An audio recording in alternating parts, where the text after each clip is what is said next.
Hi everyone, I'm Rincey and this is Rincey Reads. Today I'm going to be doing the by the book tag. This was created by Marie, I can't remember her last name. I will have a link to her video down below. Basically what she did is she has the big New York Times by the book column compilation thing that they put out, and so she went through that and picked out the best questions or the questions that she liked the most and made it into a tag. I love the New York Times by the book column. I read it almost every week, if not every week. So when I saw this tag I was super excited and I decided to do it without even being tagged. I'm pretty sure no one tags me in tags anymore because I don't do them really. I checked and the last time I did one was November of 2014. So yeah, I don't really do tags very often, but this one I liked a lot, so I decided to just do it. So the first question is, what book is on your nightstand? I don't know if they mean literally or if they just mean that in the figurative, what are you currently reading type of thing. So literally, I keep a stack of books on my nightstand and they're all the books that I have read throughout the month.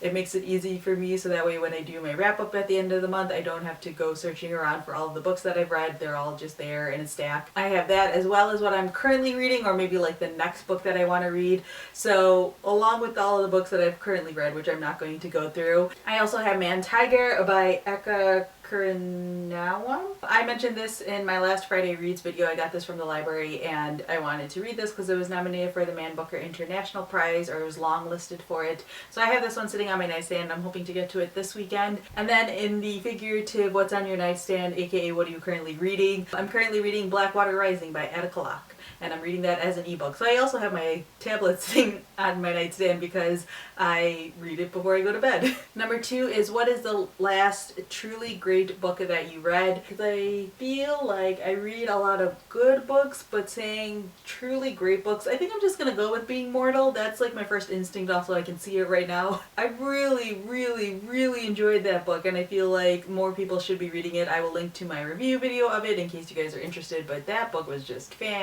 freaking-tastic. Number 3, if you could meet any writer dead or alive, who would it be and what would you want to know? This question is really difficult for me to answer because I'm generally one of those people who doesn't want to necessarily meet authors. I think it would be kind of cool to meet someone like Agatha Christie or something like that, someone who's already passed away who was kind of like a huge deal. Of course Harper Lee comes to mind as well, but part of me knows that she wouldn't want to be bothered, so I kind of don't want to bother her. Number 4, what books might we be surprised to find on your shelves?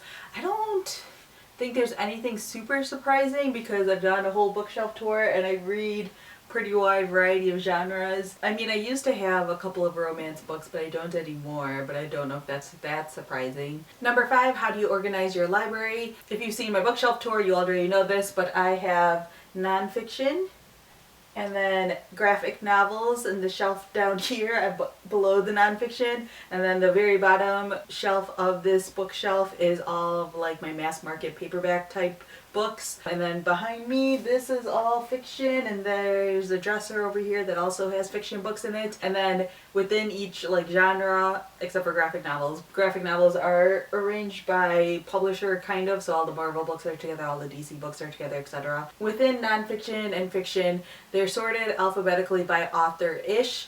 I kind of just like things that look aesthetically pleasing, so I like to put books that are of the same size together, so like it's kind of in alphabetical order but it's kind of not as well. And then also like the last drawer that I'm currently filling up in my dresser, literally just I'm throwing books in there as I finish them.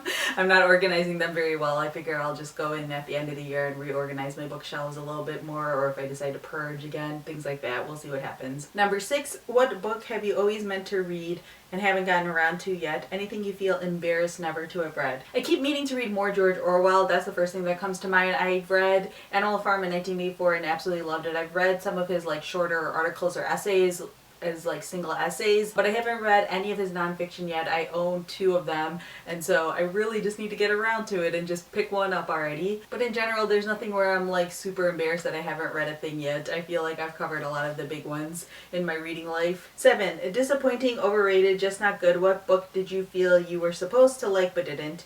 Do you remember the last book that you put down without finishing? So literally this week I put down Invisible Man by Ralph Ellison. I bought this a little while ago and I just decided to pick it up just to give it a chance.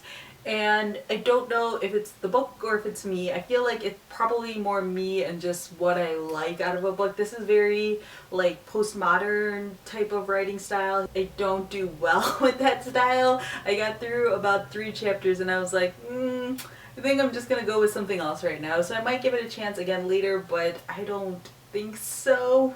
This is definitely me because this is a classic and people love it. I don't know, maybe I just don't want to put in the effort right now, but I just put it down. What kind of stories are you drawn to? Any that you stay clear of? I'm drawn to stories that have really strong, complex characters, and I stay away from obviously one-dimensional characters. I also stay away from a lot of books about New York and Brooklyn because I feel like that's a little bit overdone, and by a little bit I mean a lot. If you could require the president to read one book, what would it be? If he hasn't already, or if the future president of the United States hasn't already, I would recommend The Warmth of Other Suns, The Epic Story of America's Great Migration by Isabel Wilkerson, because as I've said multiple times, this is a book that covers a part of American history that isn't really talked about or discussed or taught in the US history system.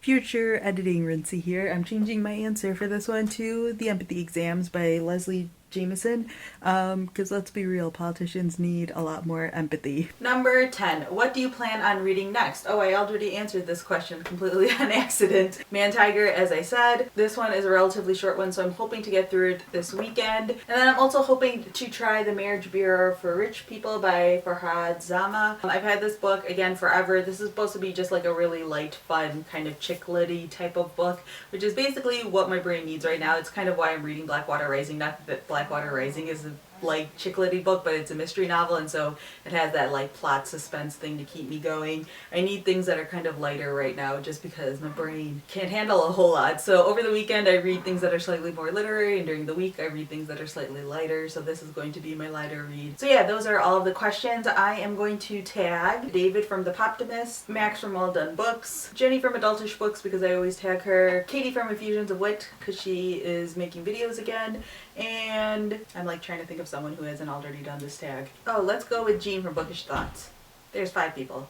So yeah, if you have any questions about any of the answers that I've given, or you want to comment about my horrible or great taste in books, feel free to leave that down in the comment section below. So yeah, that's all I have for now, and thanks for watching.